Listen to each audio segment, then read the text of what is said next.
हमने ये पिछले वीडियो में बात किया था स्टूडेंट अकाउंटिंग से रिलेटेड।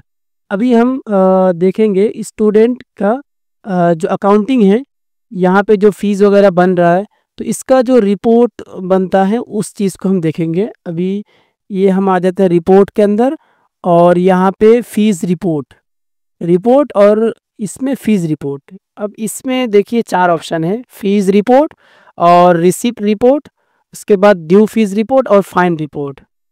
तो यहाँ पे जो पहला ऑप्शन है मैं इसको देख लेता हूँ, फीस रिपोर्ट। तो ये जो ऑप्शन है ना, ये हमारी कोई काम की ऑप्शन नहीं है।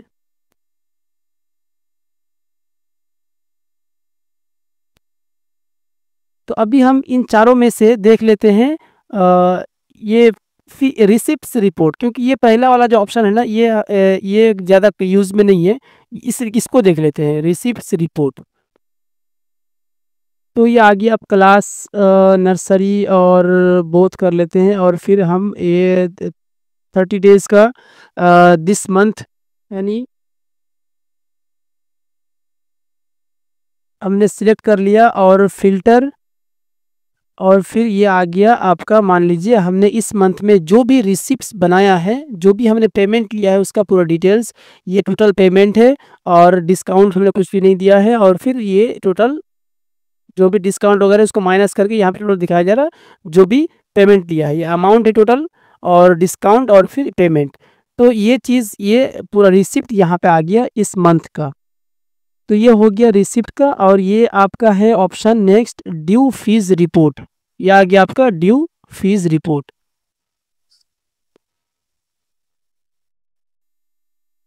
तो अब हम सिलेक्ट करते हैं क्लास नर्सरी को, नर्सरी नहीं, 1 लेते हैं। तो अब हम सिलेक्ट करते हैं क्लास 1 को, और ये आगे क्लास 1 और सेक्शन ले लेते हैं।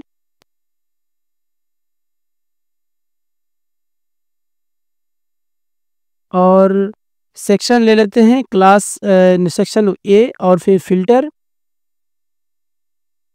ये आ गया आपका पूरा ड्यू का रिपोर्ट। ठीक है ना, कि क्लास 1 में ए सेक्शन का जितने स्टूडेंट है सबका आ गया, और सभी का जो है ड्यू का रिपोर्ट।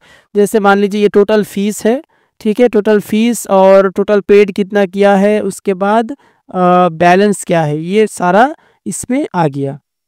ठीक है ना, तो ये फीस का रिपोर्ट, ये टोटल सब पूरा इस क्लास को मिला के टोटल ये फीस है, और इनमें से इतना पेड हो चुका है, और ये डिस्काउंट दिया है हमने, और ये टोटल इतना अभी बैलेंस बचा हुआ है जो हमें कलेक्ट करना है। तो ये हो गया आपका ड्यू का फंक्शन। तो ये रिपोर्ट, ये इस तरह से हम ये 2 रिपोर्ट जो यूज़ में लेते हैं, ये 2 रिपोर्ट हैं, फिर रिसिप्ट्स रिपोर्ट और ड्यू रिपोर्ट। फाइन रिपोर्ट भी बहुत कम यूज़ होता है, लेकिन ये भी नेसेसरी है। फाइन अगर कोई स्कूल में है तो फाइन अगर लेता है तो उसका भी अलग से रिपोर्ट बनेगा यहाँ पे। तो ये था रिपोर्ट से related option, fees student accounting जो है उसकी रिपोर्ट। अब आगे हम देख लेते हैं एक और चीज़, ऑफिस अकाउंटिंग में जो ऑप्शन है न्यू डिपॉजिट और न्यू एक्सपेंस।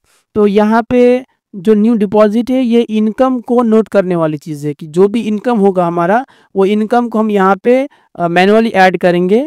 और यहाँ पे देखिए लिस्ट बना हुआ 2 इनकम का, जैसे account name, voucher head, reference number, description, payment कैसे किया था, अमाउंट कितना है, ये सारा यहाँ पे है। तो इसका जो अकाउंट नेम है ये बनता है यहाँ से, ये अकाउंट आ गया ऑप्शन। और यहाँ से हम अकाउंट को क्रिएट करेंगे, जैसे ये क्रिएट कर रखा है हमने, और दूसरा भी क्रिएट कर सकते हैं। ये बैंक अकाउंट से रिलेटेड नहीं होता है, बैंक अकाउंट से इंटीग्रेट नहीं होता है, बस इसका हम मतलब लिस्ट बना सकते हैं। और मान लीजिए हमारा जो भी बैंक खाता है उसका नेम दे दिए, SBI और यूनियन, जो भी ये नाम दे दिए, और उसका ये बन गया। तो ये अकाउंट में क्या बैलेंस पड़ा हुआ है हम रिपोर्ट से जाके चेक कर पाएंगे, और वो सेम जो है ट्रांजेक्शन हमारा मैच हो जाएगा बैंक अकाउंट से। अगर मान लीजिए इसी तरह से हम बैंक अकाउंट से भी ट्रांजेक्शन करते हैं, तो ये बैंक अकाउंट से कोई कनेक्शन इसका नहीं है, बस ये एक हमारा अपना कस्टम बना हुआ है। और ये आ गया आपका अकाउंट नंबर जो डालेंगे यहाँ पे। ठीक है, तो ये हो गया। अब नेक्स्ट जो हम दिखा रहे थे यहाँ पे, एक वाउचर हेड भी बना सकते हैं हम। ये आ गया आपका वाउचर हेड। V1 V2 बना हुआ है। इनकम V1 है इनकम के लिए, V2 एक्सपेंस के लिए। आउट भी आगे चाहिए होगा तो बनाएंगे यहाँ से। हाँ, अगर सैलरी का चाहिए होगा तो सैलरी बना लेंगे, और उसमें क्या एक्सपेंस या इनकम सैलरी जैसे एक्सपेंस में होगा तो हम सेव करेंगे, और वो फिर यहाँ पे आके आपका दिखा दिया। तो ये चीज़ जब हम एक्सपेंस में जाएंगे ना तो हमें ड्रॉप डाउन में दिखेगा V2 और सैलरी, इनमें से कौन सा वाउचर हेड होगा। तो इसी तरह से हम आ जाते हैं डिपॉजिट में। तो अगर डिपॉजिट हमें एंट्री करना हुआ तो इसमें ये चूज़ करना पड़ता है। जैसे हमने कर लिया, अकाउंट सेट कर लिया, वाउचर हेड कर लिया, अमाउंट हमने डाल दिया कि 200 रुपये अमाउंट है इनकम, और पेमेंट कैश कर दिया हम, और फिर सेव। और भी कुछ डालना हो तो डालेंगे, नहीं तो फिर सेव। जैसे हम सेव करेंगे ना तो वो चीज़ यहाँ पे दिखेगा फिर कि हाँ हमने ये इनकम हमारा हुआ। तो ये इनकम हो गया। सेम तरीके से एक्सपेंस को भी हम नोट कर सकते हैं। सेम सेम ऑप्शन है एक्सपेंस का भी। तो ये था आपका स्टूडेंट अकाउंटिंग। तो अभी हमने जो जाना है स्टूडेंट अकाउंटिंग, ऑफिस अकाउंटिंग, और इससे रिलेटेड जो रिपोर्ट का ऑप्शन है, ये चीज़ हमने जान लिया। अब आगे वीडियो में जानते हैं कि इसमें कस्टमाइजेशन क्या करना है। ये तो मान लीजिए कि ये ऑप्शन अभी है अवेलेबल, लेकिन कस्टमाइज़ क्या करना है इसमें, इससे रिलेटेड नेक्स्ट वीडियो में बात करते हैं।